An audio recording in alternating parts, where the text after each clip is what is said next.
안녕하세요. LA의 정규스입니다. 구독과 좋아요 알람 설정은 영상작에 큰 힘이 됩니다. 자, 오늘 2부 영상 준비했는데요. 다뤄볼 주제들은요. 자, 테슬라 주가가 점점 상승할 것이다 라는 주제 다뤄봅니다. 자, 그리고요. 이 포드가 테슬라를 포기하나 라는 주제 다뤄봅니다. 자, 그리고 나누어진 연준, 위험별로 정밀 분석 한번 해보고요. 그 외 테슬라 소식과 미국의 매크로 상황들 살펴보도록 합니다. 자, 지금부터는요, 미국 경제 상황과 매크로 이슈들 먼저 살펴보도록 하겠습니다. 자, 오늘 그 연준이 또 가장 선호하는 데이터죠. PC 지수가 공개됐거든요. 자, 오늘 1부 때 우리가 스킵했죠. 워낙 중요한 소식이 많아서요. 자, 일단 오늘 그 Personal Consumption Expenditure, 개인 소비 지출이라고 하는 이 PC 지수가요, 공개됐는데, 자, 일단 코어죠. 여기는 이제 코어는 근원 PC는 음식과 기름값을 뺀 거죠. 자, 이 지금 데이터가요. 2.7%가 나왔습니다.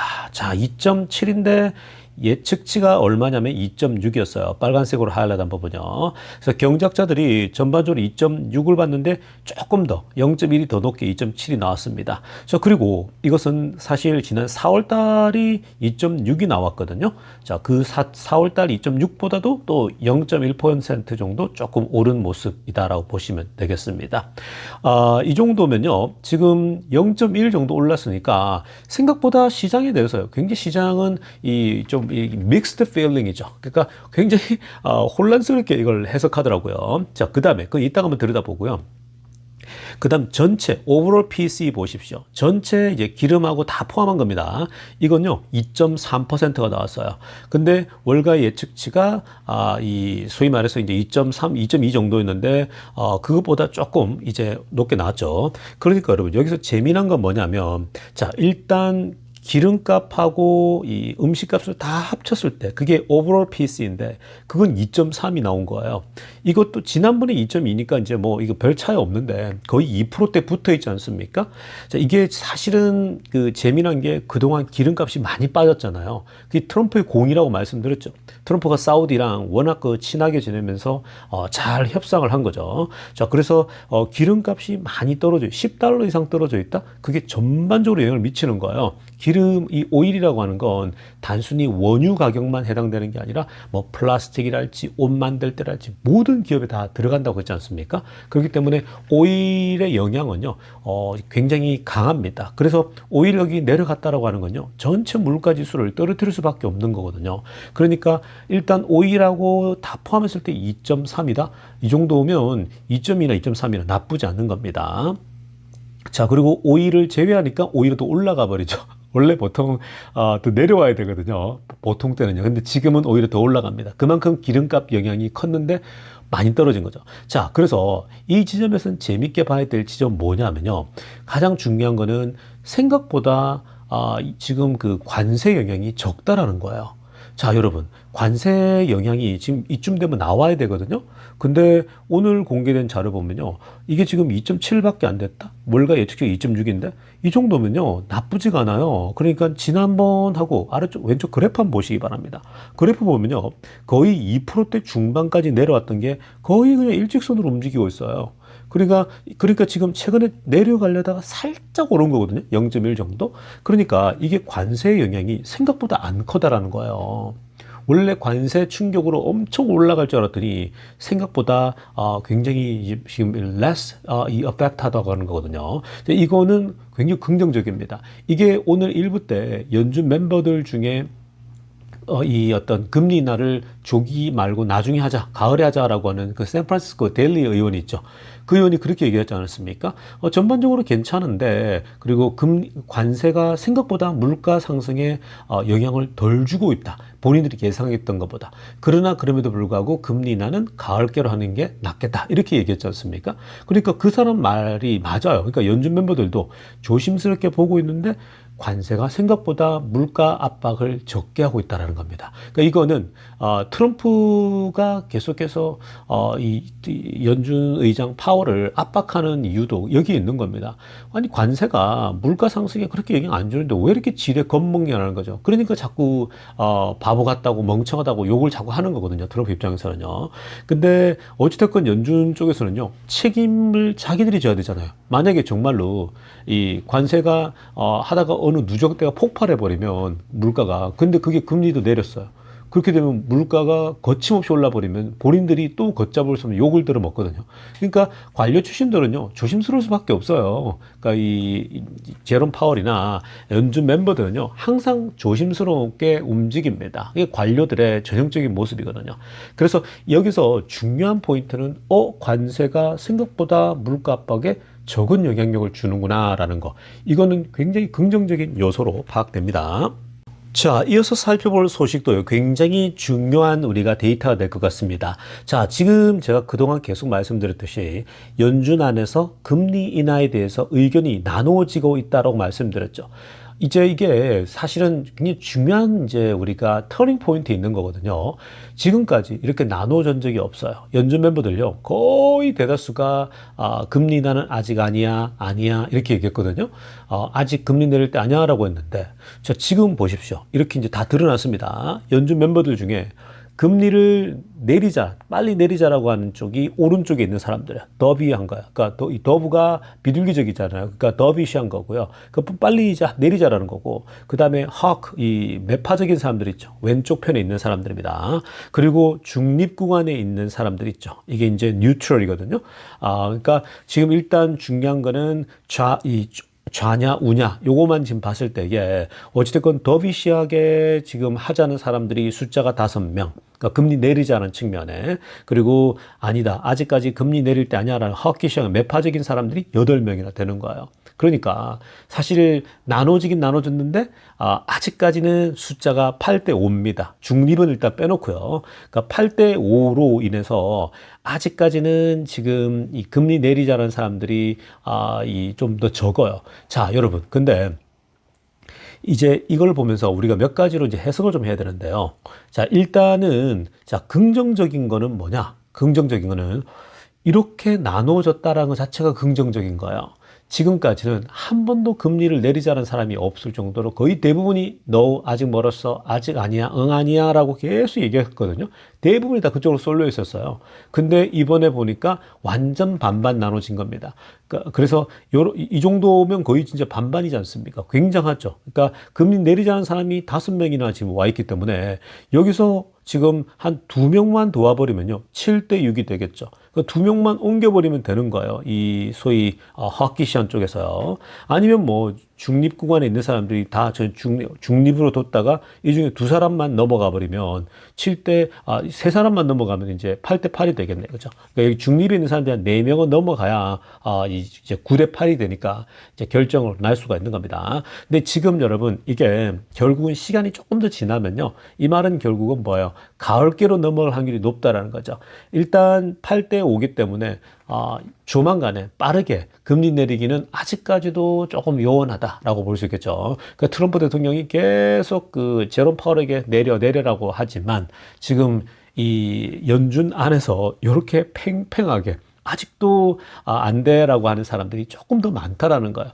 그러니까 이게 지금 굉장히 미묘한 그런 지점입니다. 근데 이걸 왜 제가 포지티브하게 보냐면요, 한 번도 이런 적이 없었는데 결국 이게 지금 다음 달, 그 다음 달 넘어가서 가을부터는요, 확실히 더 빠르게 움직임이 올 수 있다는 거예요. 이 서서히 오른쪽으로 이동하고 있다는 겁니다. 그러니까 굉장히 이게 중요한 지점이고요. 그리고 모건 스탠리 거를 계속 기억하라 그랬죠. 내년에 한 7번은 내릴 수 있을 것이라고 했는데, 그게 지금 트럼프가 새로 임명하는 5월 달에 제롬 파월이 이제 퇴임한단 말이에요. 만약에 올해 말에 퇴임을 해버리면 지금 트럼프 대통령 더 빨리 임명할 수 있으니까 너무 좋은 거고요. 근데 아마 조기 안 하고 내년에 만기 다 채우겠다 그래 버리면 내년 5월, 이제 6월 달부터 새로 바뀌는 건데, 6월부터는 이 취임하자마자 빠르게 금리 인하를 1%씩 내릴 수도 있겠죠. 빠르게 움직일 수도 있다는 겁니다. 그러니까 오히려 지금 금리 인하가 빠르게 움직일 수 있는 내년에는요, 확실한 큰 변화가 올 수 있겠죠. 그리고 올 연말부터요, 연말이 굉장히 뜨거울 수가 있어요. 지금 이렇게 연준 분위기가 이렇게 가면요. 연말에는 확실히 금리 내리자는 분위기가 더 많아질 거고, 연말쯤 되면 이제 관세 관련된 이슈는 더 이상 큰 문제가 안 될 거란 말이에요. 그러니까 금리가 내려간다 그러면요. 이것만큼 좋은 게 없죠. 지금까지도 계속 꽉 막혀 있는 상황인데, 그래서 요거 자체는요, 굉장히 긍정적으로 볼 수 있다라고 말씀드리겠습니다.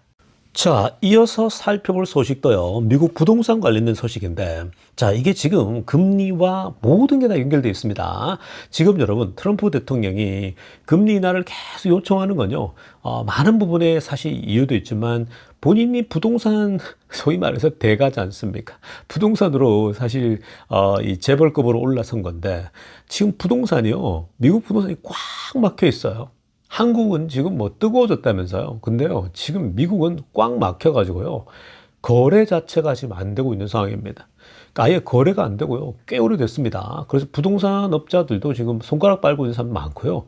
그러니까 아예 거래 자체가 지금 안 되고 있는 그런 굉장히 어려운 상황이 있죠. 그 제가 아는 부동산 하는 사람은요, 거래가 너무 없으니까 오히려 투잡을 뛰기도 하고 다른 일을 하고 있는 사람도 있거든요. 자, 지금 보시면요, 이 지금 그래프를 한번 보시기 바랍니다. 이게 이제 그 새로운 그 집을 팔기 위해서 내놓은 인벤토리거든요. 그러니까 지금 집 팔기 위해서 내놓어져 있는, 판매를 위해서 내놔 있는 지금 물건들인데, 보통 미국의 물건들이 쫙 나오면요, 이 집이 이제 팔기 위해서 보통 이 바이어스 마켓이냐 셀러스 마켓이냐, 지금까지 거의 셀러스 마켓이었거든요. 그 셀러스 마켓은요, 내놓는 순간 우르르 달려드는 거예요. 그러니까 이 후보자들이 어마어마하게 몰리거든요. 그럴 때는 소위 말해서 셀러들이 더 웃돈을 받아가지고 이제 판단 말이에요. 그러니까 본인들 좋은 거, 지금까지 거의 그랬었습니다. 근데 지금은요, 이거 보세요. 집이 지금 나오면 계속 쌓이는 거. 지금 거의 재고가 쌓인다고 보시면 되는 거예요. 자동차가 안 팔리면 쌓이지 않습니까? 왜 중국이 지금 그렇잖아요. 중국 전기차가 안 팔려가지고 너무 공급 과잉으로 계속 재고가 쌓이지 않습니까? BYD가 그랬듯이요. 근데 지금요, 보시면, 그래프 보시면요, 이미 벌써 50만 7천 대를 돌파했습니다. 자, 50만 7천 대가, 이건요, 데이터가 2007년도 이후로, 2007년도 가을 10월 달 이후로 하이스트 레벨입니다. 최고치예요, 최고치. 어마어마하죠. 2007년도면요. 2008년도에 금융위기 왔지 않습니까? 그러니까 2008년도, 2007년도 그 어간에 이후로 최고치를 찍어버린 거예요. 얼마나 이게 심각합니까? 정말 심각하죠. 자, 그리고 이게요, 핑크빛으로 알아보면요, 2009년도 이후로 가장 많은 공급이라는 거예요.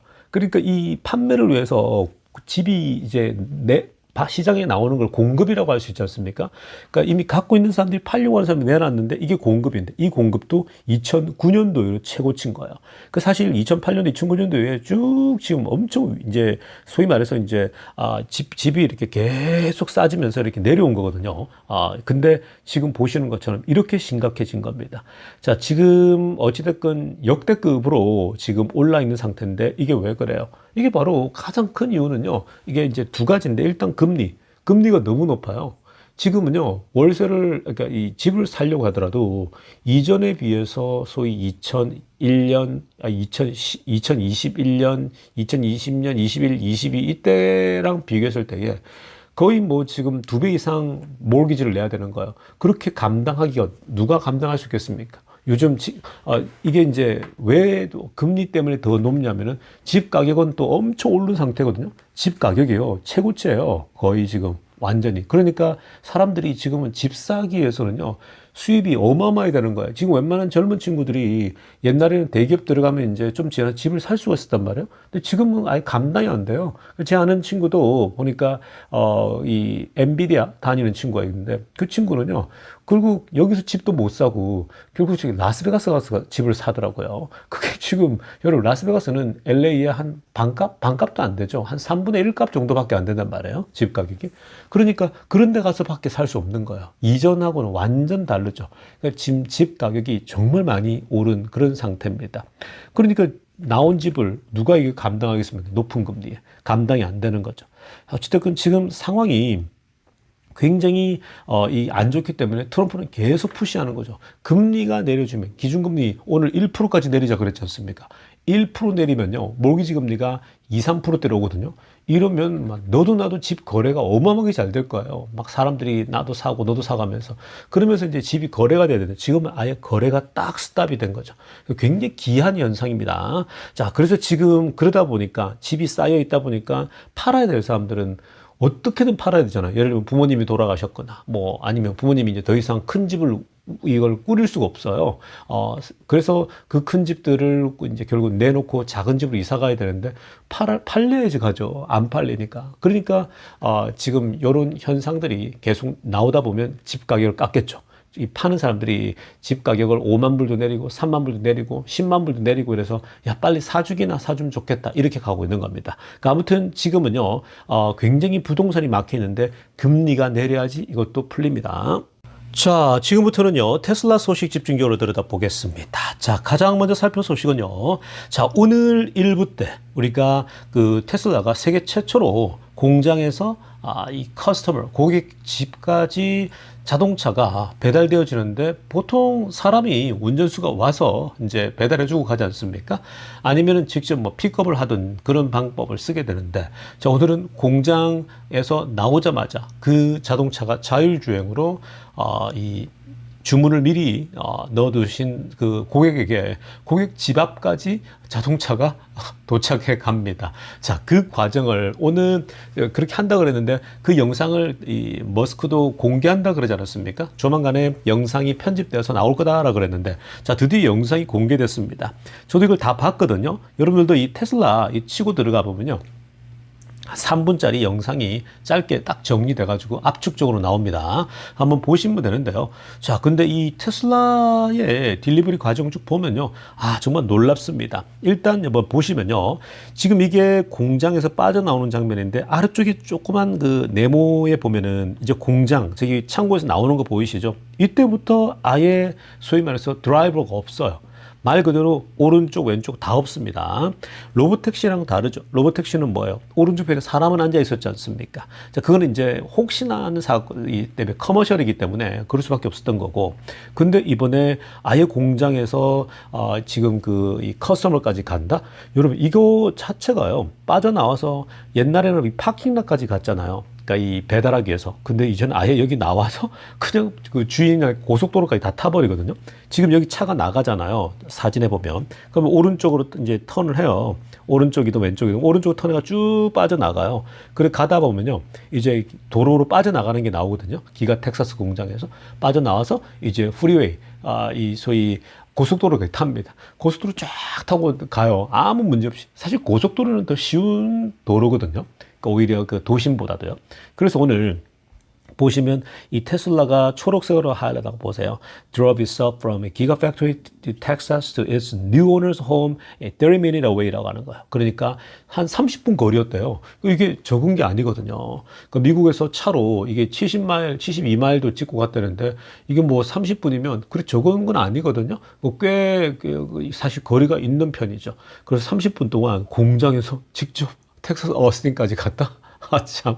그래서 이 한 사람에게 배달됐다는 그 자체는 놀랍습니다. 그래서 파킹랏을 일단 지났죠. 지금 여기 파킹랏 보이시잖아요. 앞에 그죠? 원래 파킹랏까지 보통 갔지 않습니까? 이걸 지나고 고속도로 타고 그리고 시리까지 도심 이제 자잘한 그 도심 도로까지요. 굉장히 디테일하지 않습니까? 지나고 결국 이 주인 앞까지 딱 오는데 주인이 막 이제 환호하면서 와 이게 진짜 오네 이렇게 놀라지 않습니까? 여기서 일단 한 가지 재미난 지점은 뭐냐면요. 이 텍사스 어스틴이라는 도시가 방금 이 지금 자율주행으로 고객에게 배달하는 거 이걸 허락했다라는 거예요.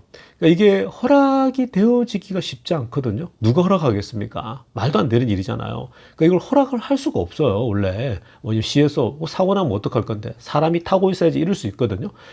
이게 이제 로보택시처럼요. 그러니까 이거는 시하고 조율이 잘 된 거죠.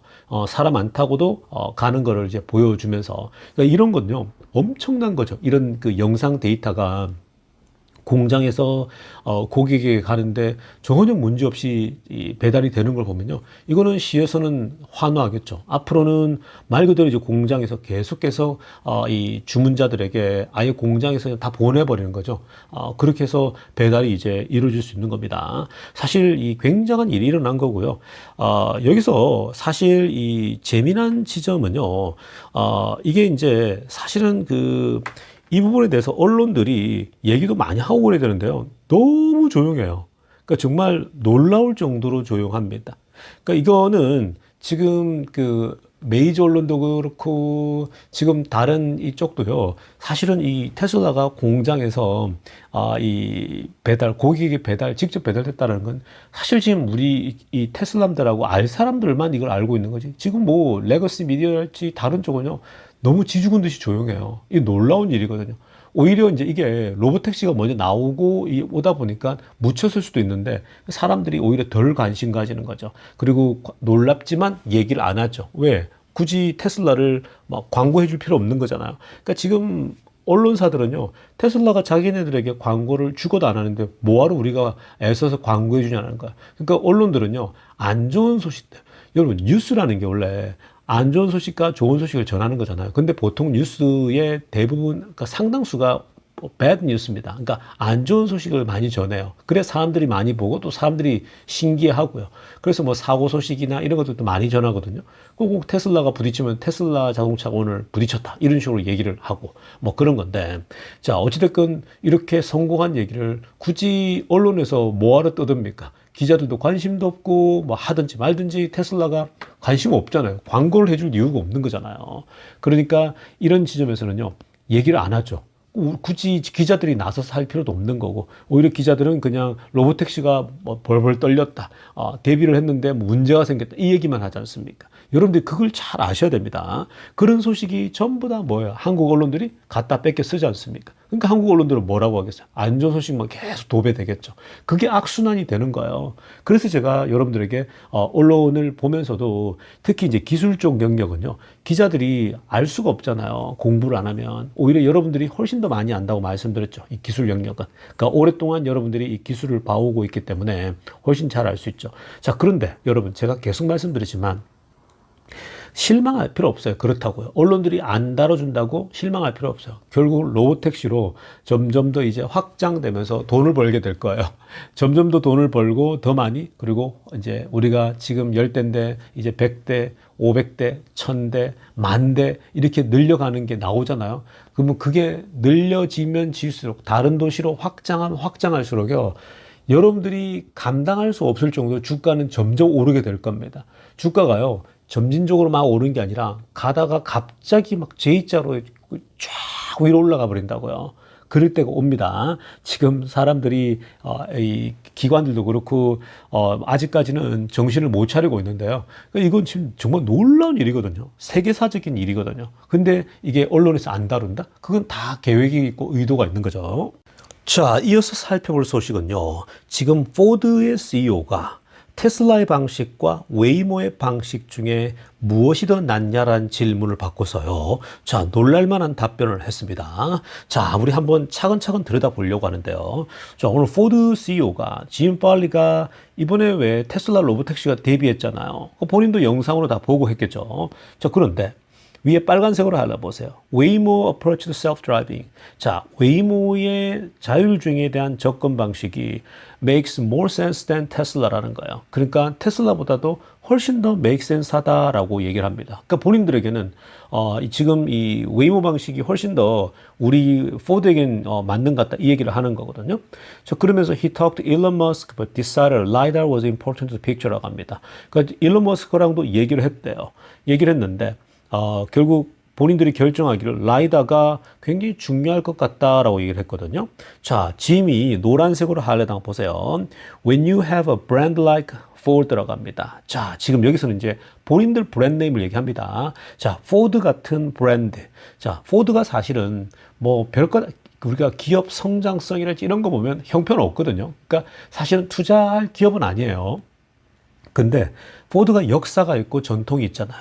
자, 그러한 측면에서 이 포드 같은 브랜드를 가지고 있는 회사, 우리가 그런 회사인데 when there's a new technology, you have to be really careful이라는 거야.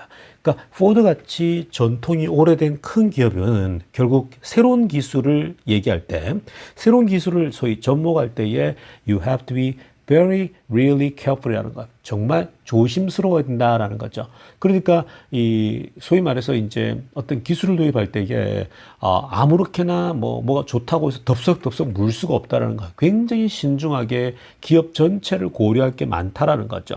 자, 이 부분에 대해서는 제가 나중에 한번 설명해 드리겠습니다. 굉장히 중요한 얘기 했거든요. 이건 이제 자신의 속마음을 비췄는데 언론들은 이 속마음을 못 읽어내는 것 같거든요. 자, 그러면서 we really believe that LiDAR is mission critical이라고 합니다. 근데 어찌됐건 포드라는 회사를 생각했을 때에 이 라이다라는 것이 정말 중요한 이런 그 어떤 미션이 될 것 같다라고까지 그렇게 믿는다라고 얘기를 했습니다. 자, 그런데 결국 이 초록색으로 하려다가 거 보면요, 그러니까 이 질문을 받았거든요. 지금 웨이모하고 테슬라 시스템 이 두 개를 비교해 보라는 거예요. 비교했을 때에 비교해보고 which approach made more sense라고 얘기한 거예요. 앞에서 우리가 살폈듯이. 그러니까 네가 웨이모 방식과 테슬라 시스템을 비교했을 때에 어떤 방식이 훨씬 더 말이 되냐라고 물었거든요. 더 낫냐라고 했더니 to us 웨이모라고 확실하게 얘기합니다. 우리 입장에는 웨이모다라고 얘기를 합니다. 자, 그런데 이 웨이모하고 테슬라가 많이 이제 자율주행에서 진보하고 발전했고 본인도 머스크랑 얘기한 거예요. 여러분, 머스크랑 얘기한 부분은요, 다음에 테슬라 자율주행을 우리도 쓰게 해달라 이런 얘기거든요. 그래서 원래 테슬라 자율주행이 완성이 되고 성공되어지면 라이센스하는 첫 번째 회사가 우리가 이 포드가 될 거라고 다들 예측하고 있었잖아요. 포드가 가장 높은 가능성이 있는 회사였거든요. 왜냐하면 포드가 자체적으로 자율주행 개발하다가 그만뒀거든요. 못하거든요. 뭐 대부분이 다 그렇죠. 그런데 이들이 이제 결국 머스크랑도 얘기하고 나서는 포드가 라이다를 가장 중요한 전체 큰 그림에서 라이다를 굉장히 중요한 요소로 평가한다는 거죠. 그러니까 라이다를 절대로 뺄 수가 없다라는 얘기입니다. 그러면서 이유가 뭐냐면요. 초록색으로 후반부 보세요. Where the camera will be completely blinded. 카메라가 완전히 목통이 됐을 때, 그러니까 카메라가 예를 들면 뭐 눈이 오건 비가 오건 뭐 해가지고 카메라가 가려졌을 때에 뭘로 그러면 얘가 자율주행을 해 나가겠냐라는 거거든요. 그래서 그런 혹시나 맹점, 카메라가 작동이 안 되거나 카메라가 블라인드가 됐을 때에 결국 완전히 이게 막혔을 때에 결국 라이다 시스템이 우리 앞에 있는 정확한 것을 볼 수 있을 거라는 거죠. 그러니까 이렇게 라이다를 달고 또 레이더도 달아가지고 카메라가 뭔가 먹통이 되었을 때에 이게 대안이 될 수 있지 않을까, 뭐 이렇게 얘기를 한 겁니다. 그러니까 이 이유거든요. 그러니까 이 이유는 이따가도 한번 들여다보겠습니다. 종합적으로 들여다보면요.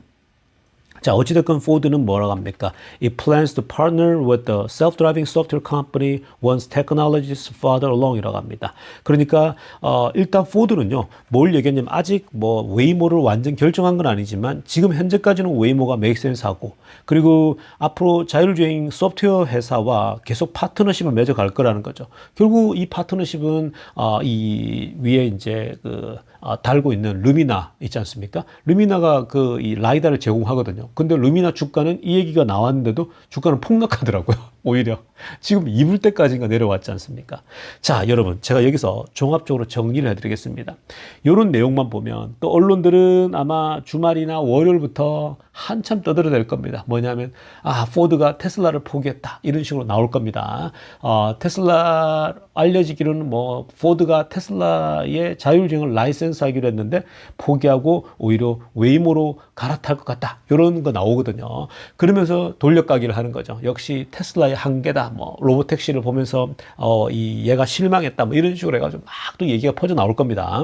자, 그런데 여러분 이미 그런 건 제가 이미 예방 주사를 맞아 드리는 거고 자, 여러분 여기서 중요한 포인트. 지금 포드 CEO 얘기를 제가 보면서요, 어떤 마음이 들었냐면은, 지금 이 포드 CEO는요, 왜 지금 오히려 웨이모가 더 나은 것 같다. 그리고 포드라고 하는 브랜드, 우리 이 오래된 100년의 전통 이상을 가지고 있는 이 포드 자동차, 역사와 전통이 있는 이 최고의 브랜드라고 할 수 있는 포드 자동차가 결국 라이다가 더 나아 보인다라고 하는 건요, 여러분 왜 그럴 것 같습니까? 왜 테슬라보다 라이다를 하는 게 낫겠다 했겠습니까? 단순히 뭐 카메라가 블라인드 기술적인 차원만 얘기했을까요? 그렇지 않아요, 여러분. 이건요, 더 깊은 곳에 뭐가 있냐면요. 만약에 이 포드 CEO가요, 테슬라 걸 선택하잖아요. 그러니까 테슬라의 이 자율주행을 선택하게 되면 결국 문제가 뭐냐면요. 완전히 테슬라에게 종속되는 거예요. 그러니까 지금 안드로이드가 있고 애플의 이 소위 생태가 있지 않습니까? 그러니까 지금 이들은 완전히 애플이나 안드로이드에 다 구속이 되는 거예요. 그 안에 그 위에서 그 플랫폼 위에서만 다 움직여야 돼요. 그러면 완전히 그냥 말 그대로 이 테슬라에게 좌지우지 되는 거예요. 본인들의 기술력은 갖고 있지 않고 테슬라의 컨트롤을 다 받아야 되는 거예요. 여러분, 어떤 회사가 그걸 원하겠습니까? 만약에 대안이 없으면 테슬라를 택해야 돼요. 모두가 다요. 근데 웨이모가 생각보다 되겠는데? 웨이모가 괜찮아 보이는데? 라고 생각할 수 있잖아요. 그렇기 때문에 사실은 그렇게 대안이 없으면 웨이모가 대안으로 보이니까 그렇다면 반대로요. 왜 그러면 지금 이 사람들이 또 웨이모를 더 택했을까요? 웨이모를 택하는 건요, 반대의 이유라고 보면 되는 거예요. 테슬라 거를 라이센스 하게 되면요, 모든 게 그냥 테슬라에 좌지우지 되는 것 같고 거기에서 다 돈을 내면서 버텨야 되는데, 지금 이 소위 웨이모 스타일로 간다? 그러면 라이다만 달면 되는 거잖아요. 그냥 루미나한테 자동차 만들 때 얘네들이 이런 건 잘하잖아요. 자동차를 만드는 회사는 제조 능력이 있기 때문에 그냥 거기다가 바깥에 외부 기기를 달면 되는 거잖아요. 그거 못할 게 뭐 있습니까? 카메라는 원래 달아서 나올 거 달면 나오면 되는 거고, 그 다음에 라이더 달고 또 레이더 달고, 이게 소위 센서를 많이 달면 되는 거거든요. 그러니까 결국 돈이 많이 들어가서 그렇지 다른 거는 문제가 없는 거예요. 기술적으로 본인들도 다 할 수 있는 거예요. 그러니까 지금 뭐냐면요, 이 포드 입장에서는 이렇게 자신들의 브랜드가 남에 의존하지 않고 결국 레이더하고 라이더만 달면 되는 거야? 그러면 오케이, 우리 할 수 있지. 그걸 더 선택할 확률이 높다라는 거야. 많은 자동차 회사들이 그런 방식을 택할 수 있겠죠. 근데 여러분, 그게 결국은 골로 가는 길인지를 모르는 거예요. 그게 결국은 완전히 이제 앞으로 망가지는 길, 자동차 회사로서 지구상에서 사라지는 길을 택하는 길이라는 걸 모르고 있다는 거예요. 왜 그러냐면요, 여러분, 만약에 포드가 자기들도 자율주행 하겠다, 차에서 자율주행을 무조건 하겠다 해서 한다고 생각해 보세요. 그러면 결국은 라이더 달아야 되고 레이더 달아야 되잖아요. 이 방대한 돈, 안 그래도 전기차가 마진이 안 나오는데 여기에 지금 자율주행 남들하고 경쟁한다고 여기에 라이더도 올리고 레이더도 달고 다 달면은 결국은 자동차 가격이 여기서 더 뛰어버리는데, 안 그래도 지금 마이너스인데 전기 자동차가 지금 여기까지 하면 이건요, 답이 없어요. 그냥 계속 울며 겨자 먹기로 계속 마이너스인 거예요. 그러니까 이 바보 같은 선택을 하려고 하는 거예요. 본인들이 볼 때 테슬라보다, 여러분, 왜 테슬라 일론 머스크가 라이드하고 레이더 다 뺏겼습니까? 이렇게 해가지고 대량 생산이 안 된다라는 거예요. 스케일링업이 안 되는 거예요. 결국 뭐냐면요, 테슬라도 이렇게 유일하게 전기차 만들어서 이 마진이 나오는 회사잖아요. 마찬가지인 거예요. 머스크가 결국은 기술 오랜 시간이 좀 걸리더라도 결국은 이렇게 인공지능으로 가는 건요, 대량 생산이 가능한 거예요. 모든 회사들에게 소위 업데이트 해줘 버리면 끝나는 거죠. 그러면 이게 대량 생산이 되는 거거든요. 그러니까 포드도 자기들이 카메라만 테슬라가 원하는 대로 딱 달아서 이제 자동차를 생산하면요, 이 기술을 업데이트만 해주면 되는 거예요. 그러면 자연스러워지는 거거든요. 근데 저렇게 자기들이 돈 써가지고 제조할 때부터 비싼 걸 다 달겠다라는 거야. 이건 뭐예요? 자살행위죠. 그러니까 이거를 지금 이제 시간 지나보면 다 알 텐데, 결국 테슬라가요, 여기서 지금 기술력이 점점 더 진보할 거 아니에요? 완전 자율주행 가잖아요. 그러니까 포드가 이걸 지금 테슬라를 선택하지 못하고 만약에 이렇게 선택해 가잖아요. 우리도 그럼 라이더 달아서 할 거야 이러는데, 결국 나중에 시간 지나보면 우리가 실수했다, 머스크 나를 용서해줘, 이렇게 갈 거라고요. 결국은요. 그러니까 얼마나 어리석은 지금 판단을 하고 있는지 아시겠죠? 이게 현실이에요. 이게 테슬라가 갖고 있는 이 기술, 소위 본인들이 차를 팔 때에 라이더 달아가지고 고객에게 배달한다? 야, 그렇게 해서 10만 불 넘어가는 그런 차를 판다? 그러면 슈퍼카 사지 뭐하러 그런 차를 사겠습니까? 사람들이. 내가 운전하고 말질이 돼버리거든요. 안 사요, 그러면요. 비싸면. 그러니까 테슬라처럼 자율주행이 다 되어버리면 훨씬 더 좋은 거거든요. 그런 상황이라고 보면 되겠습니다. 그러니까 결국은요, 테슬라가 이겨요. 기술력 때문에 이길 수밖에 없는 그런 게임입니다. 그러니까 포드 CEO가 바보 같은 결정을 또 하고 있는 거예요. 근데 최종 결정 내린 건 아닌데, 근데 제가 볼 때는요, 결국 많은 회사들이 포드가 안 하더라도요, 중국이든 어떤 회사들이 테슬라 걸 라이센스 하게 될 거예요. 그들은. 그래서, 그래 되면 너도 나도 막 또 막 밀려 들어올 겁니다. 그때는. 손을 들고, 저요, 나도 시켜줘요. 이렇게 될 겁니다. 자, 여러분, 오늘 영상 여기까지 하도록 하겠습니다. 레이저 뉴스였습니다.